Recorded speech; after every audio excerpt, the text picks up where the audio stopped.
it's the F Nerd Show, and here, finally, you've made it to my number one favorite movie, oh, fudge. Hello, it's the F Nerd Show, and today, you've made it to my number one favorite movie of 2024, and it is I Saw the TV Glow. Let's check out the trailer, and then I'm gonna talk about it. Here we go.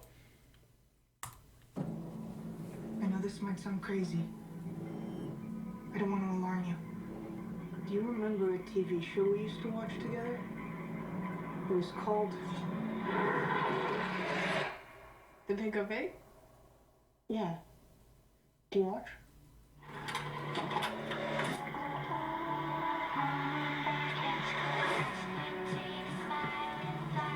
Each episode, they help each other fight a new monster from across the county. But it's way too scary for most kids. We're gonna defeat him this time. We're gonna need to harness the full potential of our shared powers. Sometimes the Pink of Fate feels more real than real life. Man, it was a TV show. Are you sure that's all it was?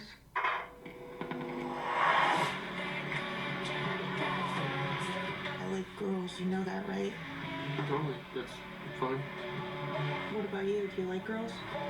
I think that I like TV shows.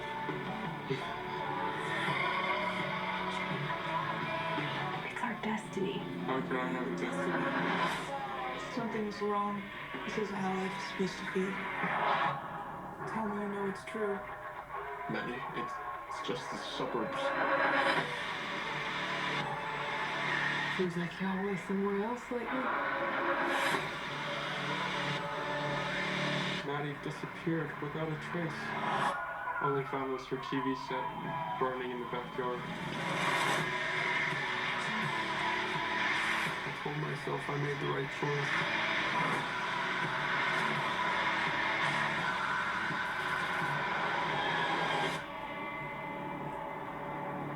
What if I really was someone else? Very far away on the other side. Oh my god.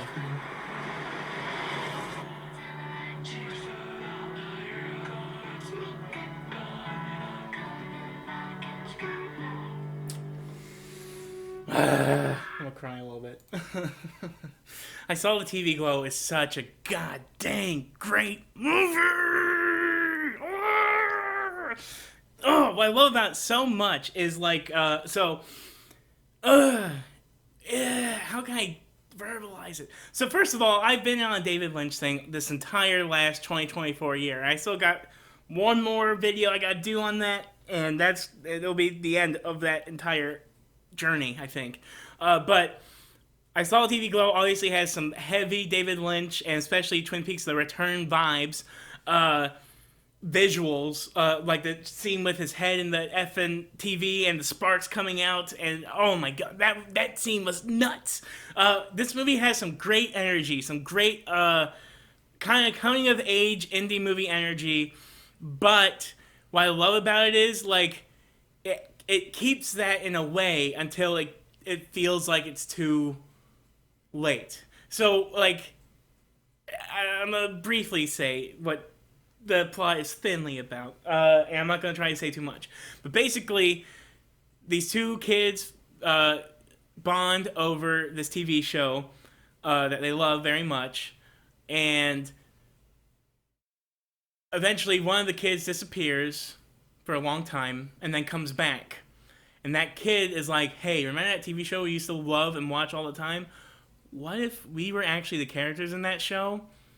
And this world was a fake world that the villain of that show put us in to try and kill us. And first of all, that is something I wish somebody ever in my entire life would come up over to me and do. Not necessarily, so like, the issue with this movie, or the problem, essentially, for the main character is the only way he can confirm whether or not this reality is fake is if he kills himself. And that's a little extreme. And I think what I love most about this movie is like any other movie would just show you the kid running off with his maybe crush or friend or whatever, and they go off and they go on this massive adventure. This movie takes a very different approach. And that's all I'm going to say about that.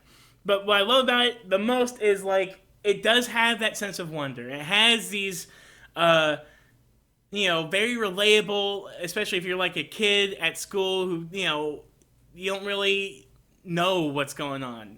You're just trying to survive and move on and not really be seen and all this jazz.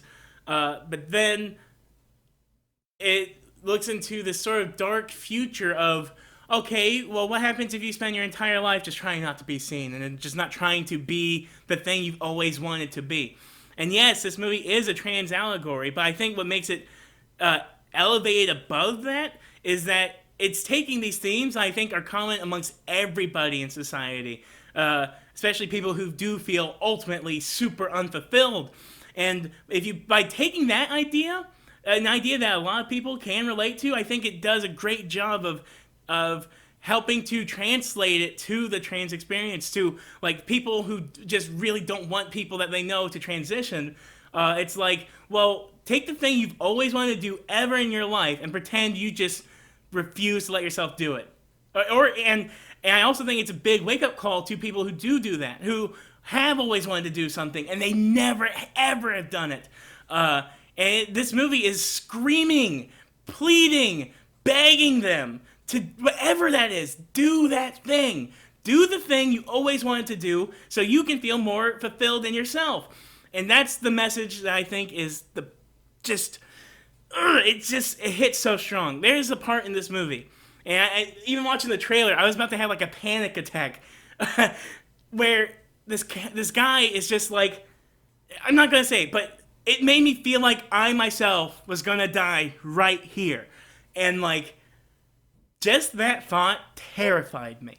And I think that's why this movie is so powerful and so resonant. And I think, you can look at it in a bright way or a dark way, basically, at the end of the movie. I choose to look at it optimistically, and I choose to look at it as a statement of hope. Even if it takes you forever, even if you're like 90, if you did for one day do the thing you wanted to do, truly, then in that way you've succeeded. All right, I'm gonna cry. Comment, subscribe. That was my favorite movie of 2024. Please, please, please, if you have not seen I Saw the TV Glow, and if you're stupid and you think it's woke and you want to hate on it and be a cool, edgy guy, go check it out. And if you hate it, let me know. That's fine. If you haven't seen it, I don't respect your opinion. I'm sorry. If you want to see it, cool. Thank you. Like, comment, subscribe. Goodbye. All right.